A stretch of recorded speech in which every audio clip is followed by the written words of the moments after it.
Наша компания практически каждый год принимает участие. В этом году намного лучше. Ощущение такое, что трафик больше, участников больше.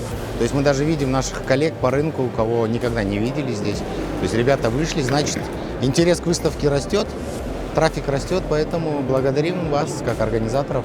Конкретно данная выставка Киош влияет на развитие. Почему? Потому что таких выставок профильных мало. Здесь все равно в любом случае собираются все местные компании. Тут же как бы площадка для диалога. То есть есть мы, поставщики, есть наши конечные потребители. Поэтому все равно обмениваемся опытом.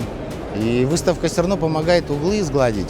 То есть если в некоторые кабинеты ты не можешь попасть годами, то здесь на выставке, в неформальной обстановке, то есть ты понимаешь уже, и уже потом намного проще. Поэтому я думаю, надо еще лучше, еще больше. Поэтому один раз в год, наверное, даже мало. Надо что-то промежуточное еще делать.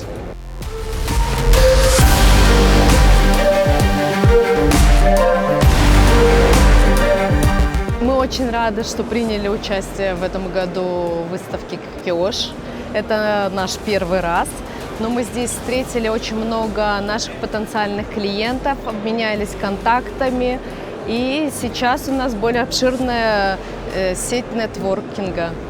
Мы познакомились здесь с различными производителями минеральных веществ, с компаниями, которые делают добычу. Это как раз те наши конечные пользователи, которые нуждаются в нашей продукции. Тут нет компаний или людей, которые не относятся к данной индустрии. Мы планируем участвовать в следующем году. Я считаю, что для нашей компании и для нашего бренда, как для узнаваемости бренда и в целом для развития бренда, это продуктивный шаг.